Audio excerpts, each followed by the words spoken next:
can't deny the milk. Welcome to MiLKSTND PODCAST, episode 10. We made it to 10. Made it to 10. We made it to 10. Right before Christmas. Through all Right this before the New bullshit. Year's. Through all this bullshit. Through all Made everything. it to 10. I'm your host, Ace. Jonathan. What's going on, champ? Shit, kid, just grinding, man. The agency, my company, we shot a documentary. I styled it. I did the interviewing in it.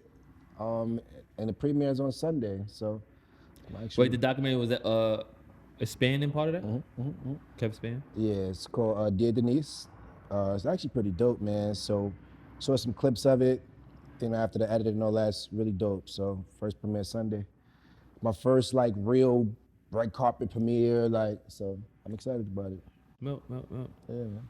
That's dope. Yeah, man. What you been up to? I'm still working on this collab. It's dealing with manufacturers, yo. Especially it was closer to the holidays too. I was trying to get it out for Christmas, before Christmas. It just didn't happen. Like for something like that to happen, everything had to line up perfectly. And unfortunately it didn't. However, it's still gonna be I'm excited for it because of who I'm doing it with. And on his end, people are asking, for new product. And then, me, I'm just quiet as kept. People me, I'm still developing the clothing side of MiLKSTND. I'm developing MiLKSTND, period. Right? Obviously, the podcast, clothing. Eventually, the boutique is gonna come where we have sneakers, because that's my shit. And then just have other clothing brands involved. So with that, I'm just patiently waiting, just designing. I've been pumping out a lot of logos recently. I've had a few people come to me and I got logos done, and not even think that I was gonna get them done. I did a logo maybe in August, and out of nowhere, the person hit me and was like, "Oh, remember that logo you did for me? Oh, I want it now." And then I got paid off with it. So it's I just never doubt myself. Every time I get that small little doubt, and I creep in, I'm like, "Nah, man, you built for this," or you have the tools to not go in that spiral. Right. And I think that's what a lot of us don't have that as yet. I'm grateful, I'm blessed to have that. And, again, being in therapy helped me to have those tools to not spiral and get into depression or feel like my work is not good enough. I know my work is good enough. I know I'm milk. I know whatever it is that I need, anything that I want, it happens for me. Even when someone tries to shit on you or someone tries to take something away from you, right. If it's for me or if it's for you, it's for the individual, it's gonna happen for you. That's a fact. So in the moment, it may be hurtful. You damn, I'm upset that it went that way. But it's always a bigger picture. I was watching Pharrell and Nori episode in Drink Champs, and the simple terminology he was saying, sometimes we be too zoomed in. You gotta zoom out. And I was like, yo, that is crazy, because when we in the thick of things, and then someone's telling us nah, you be like, nah, shut up, man, don't tell me that I feel this way. But in reality, you really gotta just zoom out, have a wide frame, so you can put everything in perspective, and you're like, oh. But let me not say perspective, because that's a trigger word for some people. But but yeah, I took a shot. I don't give a fuck. Oh, man. Love is love, though. Love is love. I wish everybody in life the best, and I wish everybody just be the best version of themselves one day. That's all you could do. That's all you could be. Right? Yeah. Yo, I got fired from my job. How the fuck did you get fired? Bullshit. Talking about getting fired, we're gonna talk about jobs. It's something I want to talk about when it comes to job related shit. I've been there for 8 years, right? Mm-hmm. Yeah, what's crazy is it's crazy how God works though, because I've been saying for a while, this is not for me. I'm here because you've been even years ago, you was like, yo, what's up? When I was working for an entertainment company, yo, niggas hiring. Right, I'm just trying to get up out of there. And it wasn't even because it was just, you wake up every day, it was cool. I'm appreciative for it. It held me down for that long. Mm-hmm. Health insurance, you know what I'm saying? Cool check every 2 weeks. But I also know myself. I was never gonna, let me not say never. It was gonna be hard for me to wake up and be like, y'all quit. because you're I'm loyal. comfortable. Right, I'm comfortable and I'm loyal. You understand what I'm saying? But they didn't give me the option. I kept saying like, yo, I'm gonna give it a couple months. A lot of shit outside is clicking. I make the least amount of money at that place. You understand what I'm saying? Like I said, it was a comfortability. To make So you it said everything you was doing outside of that, you was making making more. more money than I'm making That's my job. That's You know good. what I'm Well, saying? yeah. So yeah. But it was, you know how it go. Like, Yeah, and I yeah. was just it's oddly enough, that shit was a blessing. Like the last few days, this shit just happened. The last few days, it's a lot to wrap your head around. You just thinking like, damn, like, this niggas fired me. Like, you know what I'm saying? Like, but it's a blessing, man. I've been having my foot on the pedal, mashing that shit, just trying to get my other shit done, man. All my other endeavors. And realize I'm just an entrepreneur spirit, bro. Like, there's not anything else about it. Like, I want to wake up and go to the office every day. Like, that shit is mine, bro. Like, so, yeah, man. So, I'm kind of enjoying this time. Really get through the holidays and continue to just fucking push through, bro. Keep going up. Word. Yeah, when it comes to working for companies or working for brands, and this is a good segue. What is really loyalty when it comes to working with brands and loyalty in companies? Because like Jerry Lorenzo, Fair of God is the owner and the designer for Fair of God. Like obviously we know him for his clothing, you know, black owned company clothing, high fashion, like I kind of aspire to be like someone like him, who worked for Nike, designed the Nike basketball sneaker, now is working for Adidas. Like, how do we feel about that? Like how do you feel so if you're working with a brand and then you end up, it's kind of like with Kanye, right? He did Nike, but Nike kind of didn't give him what he wanted. I don't know Jerry Lorenzo. I just saw the news today. Like he's now starting to work with Adidas. He's like the head of like Adidas basketball or something like that, design or something like that. Like I don't have the full details, but like I really just want to talk about like the brand loyalty when it comes to companies and like how do you feel about that? Like what's your take on that? Yo, man, I'm very big on business is business, right? I'm sure they offered him a major bag. I'm sure of that. I didn't have to read that. I don't even have to read the article to know that. Yeah. To pull him away from that, right? I liken it to, let's use the NBA, right? At first, I'm like, damn, like, how could you leave this team that paid you this amount of money? But yo, bro, if something happened, something went wrong, or they don't want you no more, they're shipping you out. You out of here, right? So I get the brand loyalty thing. Like I said, I'm loyal myself to a point, but business is business, man. And I feel like if that's gonna push you further, it's gonna make you more money, which take care of your family a little better, like, and now you're the head of something. He was never really the head of Nike basketball. You know what I'm saying?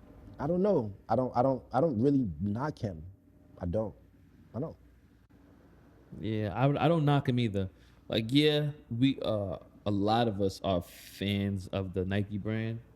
Because a lot of our favorite players, ultimately Michael Jordan, the Jordan brand is there. Which a funny stat is people think that the Jordan brand carries Nike, but you know they only carry 8%. That's crazy. It's only 8%. Because it's so But big in our Nike's so culture. huge though. It's so big in our culture. That's why we think that. Because again, zoom out. like I think that the number one selling sneaker at one point was that damn Dadge, the Nike The chunky joints? Yeah, that was the number one. But again, you only think about like through our culture's lens. Like there's really mad other Americans or people who really not into like sports or athleisure or stuff like that, but it's the Nike check, so they just want to have Nike shoes. Right. I So agree. I used to see that shoe like in damn, what's the name of that store? Like one of them stores that sells all the like the off-brand Nikes and shit like that, like be like $30 and like. We was just picking them shits up though. Yeah. They really picking them shits up. Yeah, facts. Yeah, I think with Nike though, they're such a big brand. They know they're the biggest sneaker brand, right? By far.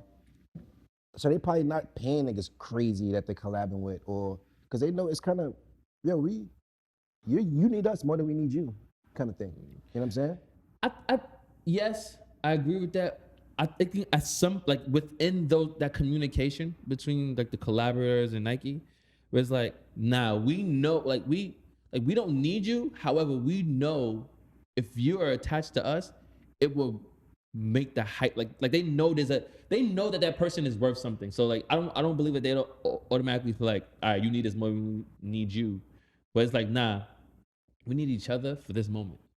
I get that part. For the grand scheme of things, Yes, they do not I get that need part. anybody because at the end of the day, they can fucking just because Nike has a big enough name where they could just like sell cleats and tights, Nike tights, like they can sell mad other things. But like to I the get point where that. it's like they don't need you, but like they just did a collab with Drake too. Like Drake has his own Nike line. It's called I forgot the acronym. It starts with an N, like NOTC. Yeah, I saw it. Something like that. I actually like it too. Actually, pretty good. Yeah, pieces. so it's again, but it's us driving that culture like with the whole athleisure joint. So it's like at the end, like athleisure is like now cool. I remember before like you couldn't even go into a bar or a club or a lounge with athleisure on. Now, like what I have on now, I could go into a fucking club. You know what I'm saying? Like even what you have on now, you couldn't get in, but now you can get in. Is it like no collar, no Like, bro? yeah, It's like, all definitely that- changed, yeah. man. You gotta really think about it. Really think about this shit. Like your fashion has changed in general. Yo, if you had a sweatsuit on before, you could look good, but it wasn't on some like, oh nah, niggas fly. Like if you could wear a sweatsuit now, niggas be like, nah, it's wildin'. Like, all right, cool. Like it's changed, bro. But it's changed for the masses. But the people that like, for instance, like me, I always been a t-shirt and jeans, sweatpants. Like again, because we play sports. Like I'll throw on jeans like when I really want to get, you know what I'm saying. But for the most part, like I only own like 3 pairs of jeans. I Right. own mad sweatpants, Right. mad But technical I mean, pants. like it's almost damn near high fashion at this point. No, it is high fashion. You know what I'm because, like, saying? the amount of high fashion companies who are now putting out sweatpants and like the whole jogger wave, and now it's going back to the gym, these joints. I remember a year ago I was telling one of the people that I work with in the fashion that I do designs for. I was like, yo, these sweatpants are coming back. I was like, for real? I was like, yeah. I said the joggers are there, but like these are it. All right. Like literally 5-6 months later, fucking Fair Guy came out with them. Mm-hmm. That's just to name one. I'm trying to remember who else I sold. Oh, AIM, Leon Dior. Yeah. He came out with them. So like the people that I'm paying attention to came out with them. Put it that way. I'm pretty sure there's other brands that came out with. Nike was starting to drop them. They still had the text, but they had those as well. So you know, just be able to forecast and just know certain things that are coming out, and just again, athleisure. Like I think the more comfortable, the more microwave our society gets, the more comfort, the more. So I like it because again, it's me. It's Yeah. quality, clean, comfort, quality. Like that's how I live my life. Clean, comfort, quality. Right. Like I get it. Yeah, man. It's just time. Times are just changing, man. Like you said, the more microwave the situation, it's just the times are just changing. It's just a different time. Bro. yeah, Like, at times it's OD changing. Like even to the point where like how like sneakers just be every sneaker sells out. Right. Almost every sneaker sell out. Like if like even the sneakers that you have on, right? Like I can like those are dope, right? Like back in the days, like the reason why I had like a massive sneaker collection because I used to buy like a lot of sneakers like Air Max Ones, like just dope ass colors, or the dope ass color schemes, Air Force Ones. I used to wear a lot of Adidas 3 stripes. Remember that? You used to wear a lot of Adidas 3 stripes back. I That's a remember fact. that era. But yeah, so I used to have a bunch of those. Now, if someone posts those, they're gonna sell out. Like those Nike basketball sneakers that just came out, the Air Max up tempos, the black and green joints. yeah. Niggas wasn't really like Those niggas are wasn't dragging really that buying. on. That's a But fact. yes, it's sold out now. It's like little like stuff that people weren't wearing before that I was wearing is now selling out. It's kind of like a little annoying. But again, get y'all money. I'm not knocking you for the money joint. It's just It's the simple fact that not everything is. everything's not supposed to be sold out. I mean, I'm agreeing with you. And it's also to the fact where, yo, boy, I was talking to my man, no bullshit.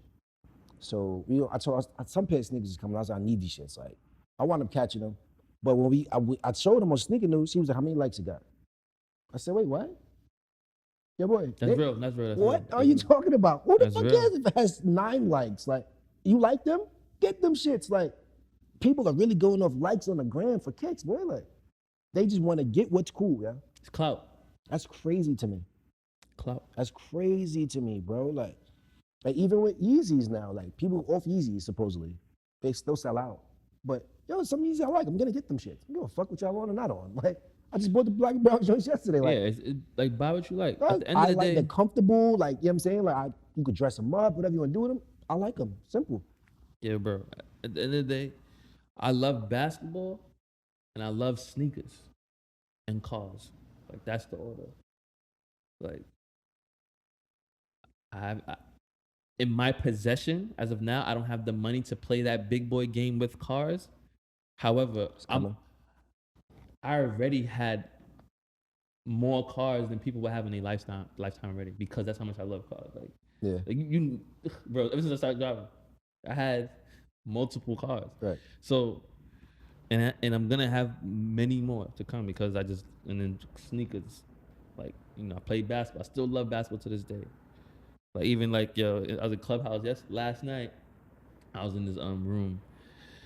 I wasn't prepared for the room because I didn't think of so many like-minded people being in the room. They was just talking. They was having talking points and hot takes and shit like that. And they was talking about James Harden, like where to go.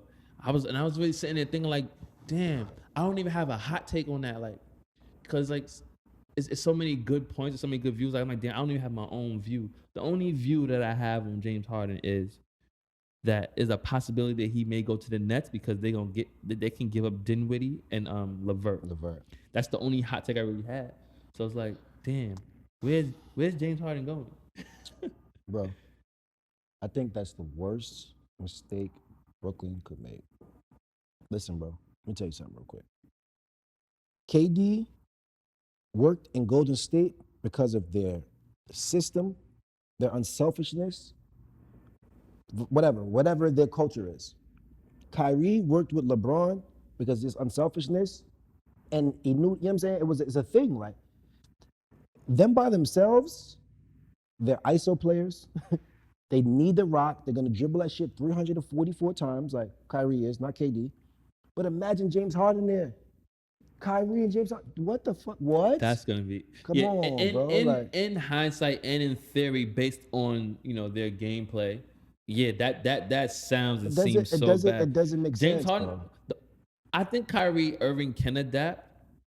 Even like some preseason games I've seen, he's been manning the ball up a little bit more to KD. Still pounding that shit into the ground too. Yeah. But I'm listening to though. But for the most part, I don't know. I feel like, they're the three most talented guys in the NBA. Naturally gifted. Like, here's your basketball skills. Like, LeBron's better. You got people that I don't really think anybody else is better than KD besides LeBron. But just as far as natural talent goes, they're the three best players in the league to me. So you said that Kyrie is doing better manning the rock up. I'm sure he is. I'm sure he will. He has to. Like, this is his friend, so they'll play better. It's gonna be a better flow. But James Harden needs to dribble the rock like that to get in rhythm. You know what I'm saying? Yeah. That's just what it is. Like, he's getting 10 assists a game, but it's not really I'm making you better assists. It's I can't shoot it right now, so here you can have it. Like, and he doesn't follow me on this one. He doesn't need to pound the ball to get into rhythm. Follow me. I'm listening. Well, and what I mean by that, he's so skillful to the point where he doesn't need to, where he can get the ball 1, 2, 3, go right by, 1, 2, 3, step back. Like, he doesn't need to dance because you have two other threats alongside with you, bro. So like that ISO will be so much easier for you. So I'm saying he doesn't need to because I'm saying his talent level. I understand. He doesn't need to. However, what he's been producing and what he's been doing is that. Yeah. But if there was a coach there that he respected enough and wanted to listen to, okay, D'Antoni's gonna be there on the bench for the offense. Jesus Christ. Even though his offense gets you 1,000 points. However, back to James Harden, he doesn't for him to get further or like really be efficient in, winning or being a winner. And when I say winner, I mean like as in like potentially going to the championship, getting to a conference final, like dribble, pass, move, come back, pull up three, pull up, jump, like he has the ability to do all of that. But 100%. But and that's what I say. Like he doesn't need to. That's what I'm saying. Follow me on that. Like, No. I completely understand what you're saying. I just think, and I'm hoping he could change that because I just think at this point he's so used to doing it, it's gonna be hard to break out of it. But it was crazy. I was on Instagram the other day. This is like on the Explore page or something. I should just be popping up. Yeah, they showed his first game in Houston. I think like 44, some shit like that against Detroit. But it wasn't that, bro. It wasn't dribble. It was. It was. Yeah, like he developed that. I don't even know when it started, but like, cause even when he had his high scoring games at OKC, yeah. it wasn't that. It was, I got handle. I could shoot. I could get to the basket. I could dunk on you, and I could shoot this 3-ball. But now it's just like, I feel like it's, to be honest, to be able to do that is ego. Like as a basketball player, when you feel like I ain't gotta pass this ball, Right. like come on, like Right. we all had a point in time in our career Right. where we like. So now, question: is he doing that shit more for show?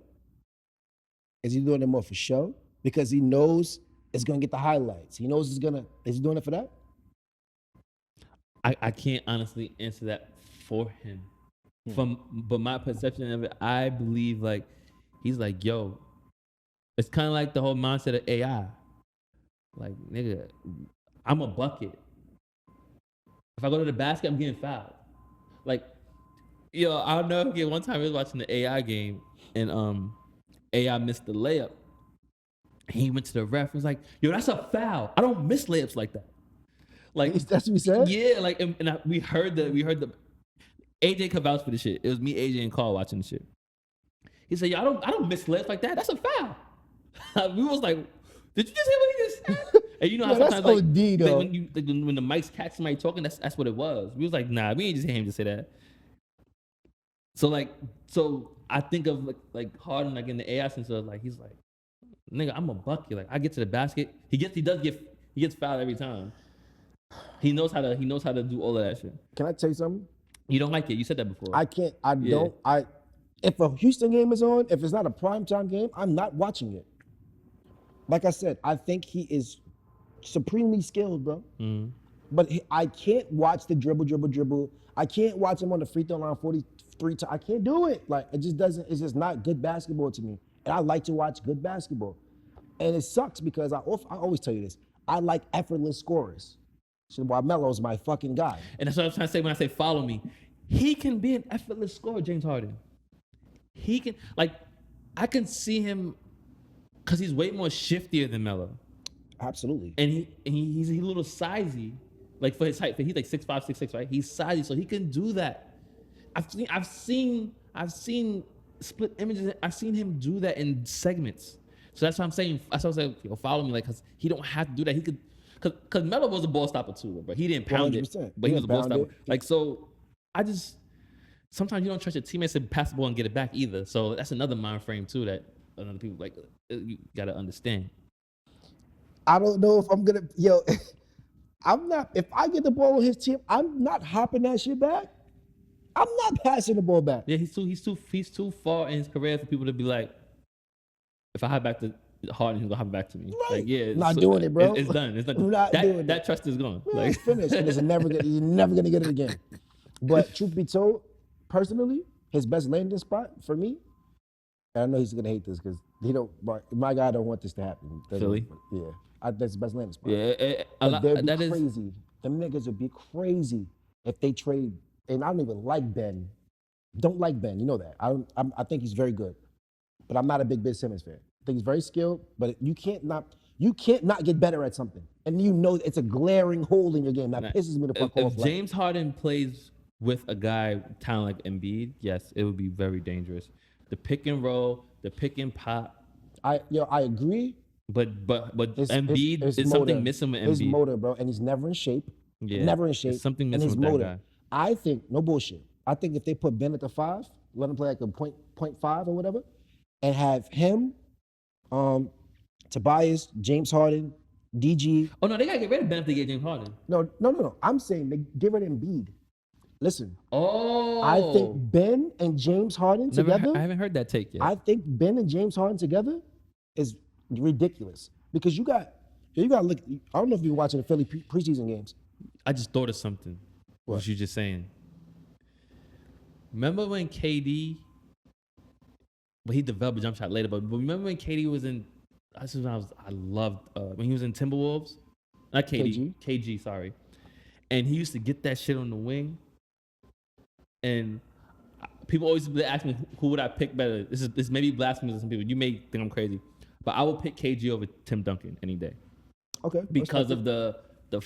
the fieriness, the way he I get attacked that. the game. I get that. Like, cause they had some battles, bro. And yo, it was one series, yo. This CK was busting Tim Duncan ass. Bad. Like he was getting the shit on the Bad. baseline, jab, step, reverse dunk, like talking shit like fuck out of here, like you know what I'm saying. So I'm like, I like shit like that. Like Tim Duncan, I like Tim Duncan, but I like KG He's too game. vanilla. I understand Yeah, what you're I saying. like KG game way get that. better, bro. I So get that. so when you were saying the whole Ben Simmons, move Ben Simmons to the 5, I'm thinking like that, like oh shit, if Bro, that shit could be he's on some real. KG shit back on the Timberwolves days, with get the Bro. ball, jab step, one dribble move, throw it on you. That shit could be real. Nah, you know how fast the niggas be playing too. Like, Yeah, that's so the thing. Like, Embiid slows their game down. Yo, lane will be wide open, and not even because Ben Simmons could shoot that shit. That's because if you get that shit, he's blowing the fuck by you. So you gotta guard that. You understand what I'm saying? Like, yo, bro, the Embiid move is the best move, bro. You put them two niggas together. I like that one. And that shit, the ball gonna be moving. Like, they're really gonna play. Like, it could be very good, bro. Yeah, I like that one. But they took my moving Ben instead. Nah. Based on what you just said, and then the whole theory that I got with the whole KG shit, nah. And then who coached KG in the latter years of his career? Doc Rivers. And KG developed a jump shot. So that makes, I like that because Ben is more of a, I like that. I just think shit would flow a little better. Because Embiid's a ball stopper too. I just think it would flow a little better. And that nigga is just, he's the most talented big in the league. Him and Jokic in their own right. But there's something, bro. He's just not. Yeah, it's something missing. Something. And I don't know what it is. Like, I know he's never in shape. I know his motor is, you know what I'm saying? You can question that. Because some nights you have 40 and I have 9. Like, how the fuck did you have 9 points? Are you fucking crazy? Like, them two, I'm telling you, bro, James Harden and Ben together would be very, very good, yo. Yeah, man. Before we get out of here, there's a hot topic that you want to address. We love basketball, we love clothing, we love sneakers, but we also love real life situations and real life feelings. So get it off your chest, my brother. All right, man. I'm not going. I'm gonna jump right into this because I know we don't have super long. But yo, I'm not gonna mention names. Nah, no names. Love is love. I'm not gonna mention names, but I guess I'm saying it so they're gonna know it's my situation anyway, right? I guess. So I'm gonna give you the scenario, then ask a question. And put it in the comments. Right. DM us on milk.stand on IG, or write in the comments on YouTube. Right. So I was dealing with somebody, and we was dealing for actually a very long time. So I've always been a grinder, always bust my ass. But I was not on her level financially at the time. She didn't like the things that I was doing business-wise, where I was making music. She didn't like that. Just a lot of things that she didn't like that I was doing. You understand what I'm saying? Although I was bringing something to the table, it wasn't to her liking. So she used to, like I say slick shit and treat me a little different. Like, I kind of sometimes felt like she was treating me like I was beneath her, only because of the money that we made. So, all right, lived in Brooklyn for a while. Then I moved to my basement apartment, Queens. I was there for 4.5 years.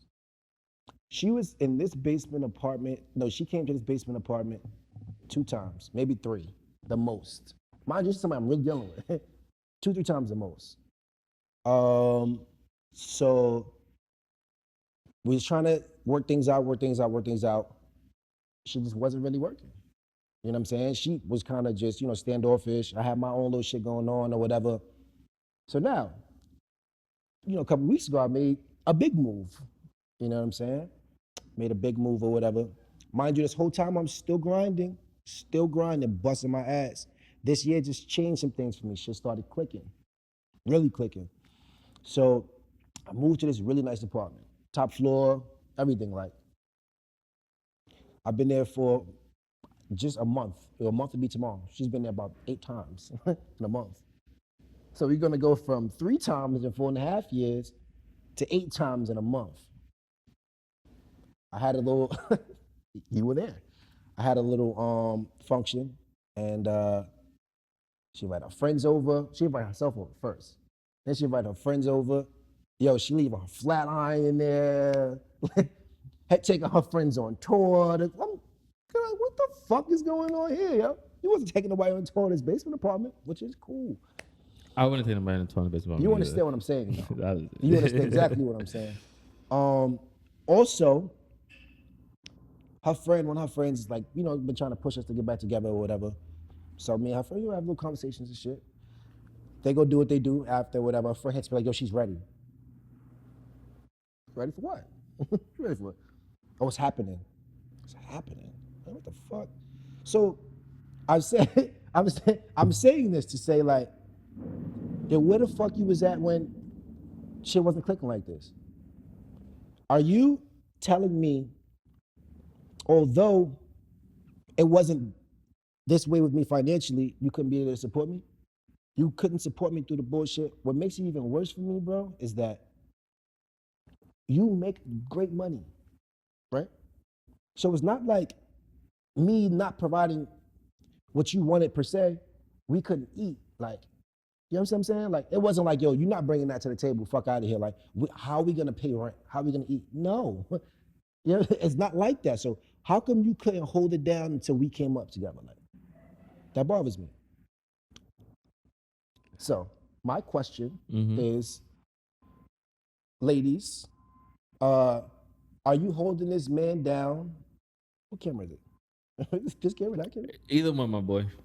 Are you holding your man down while he's grinding, or are you leaving and then you might spin a block when he gets to a point that you wanted him to be at this whole time? That's a serious question, and I really, really would like for you to answer that. Please, in the DMs, in the comments, please answer that question. Yeah, because it's two sides, right? So Because I can play devil's advocate on that, right? I'm sure you can. And because obviously we don't have no young lady at the point in time with us right now, and I don't want we double teaming them because at the end of the day, women are. I don't have the right words for it, but I said it plenty of times. And it's like I'm for women. You know what I'm saying? Like we come from a woman, they give life. However, they're still human beings, and human beings are flawed. There are some women that will, because when it comes down to it, there's some people, and men, women, black, white, orange, yellow, green, are gonna do shit that's just fucked up. But there are a good portion of women that won't fuck with a nigga based on simple fact of like he's not ideally what she wants. But she may like him, she may like other things about him, but there's another part that she's kind of not sure about. And sometimes she kind of like pussyfoots, like goes in and out. And men do the same thing too. Like we'll mess with a girl, like she may have something that we like, but doesn't have it fully all the way. And because and it just goes back to certain people's psyche.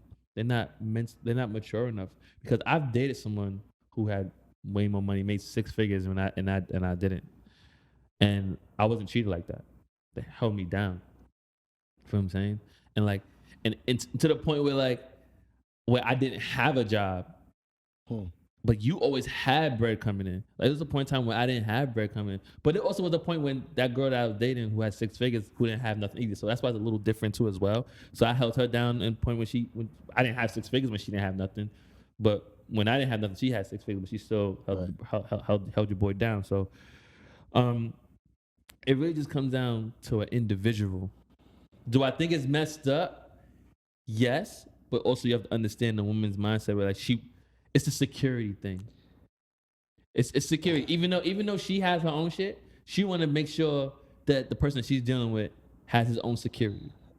I'm smiling because I had a conversation with some women, right? And they said something like that? What I just said? Yeah, I had some women, so I had, both ends, but I had some women that was like, yo, bro, she's looking for the security. That's cool. My question back to that was, where's my security? Yo, what if, so let's say. And you're not talking about financial security, are you? Me? Yeah. No, hell no. Okay. I'm about to say, like, so let's say I'm not here again. Like, you know what I'm saying? If something happens where, God forbid, something happens and I fall, you leaving because I fell? Yeah, that shit is wild. You understand what I'm saying? Yeah. So that's the security, the financial security for you. I understand that part. I do. But where's my security? Like they got to be, you know what I'm saying? It's like, well, that's what niggas have to figure out. And I think that that's where things get tricky. Mm-hmm. Things get tricky there. Like, I need security too. Yeah, man. Well, we would love to hear from y'all. Again, man, it's been a hell of a ride. These 10 episodes, MiLKSTND Podcast. We've been going for a while. I don't know if y'all noticed, but like it's a lot of things that been going on in both of our lives. But we're happy to make it to the end of the year. I want to say Happy New Year, Merry Christmas, Kwanzaa, Hanukkah. If you don't celebrate any of those, God bless you. I wish the best for you. Yeah, man, I'm just excited for the new year. Me too. Sure, you got anything else you want to say before we sign off? All right, man. Happy holidays. Love is love. Love is love.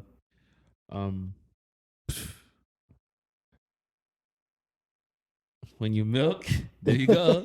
Right on time. Oh, you're that long. Yo, bro, at the end of the day, though, when you milk, you milk. Love you. I appreciate Love you you for too, doing this with brother. me. This 10 Absolutely. episode was a good run, and we see where the future takes us from here. When you milk, you milk. Stay milky, my friends. Yes, sir. Enjoy yourself. Oh.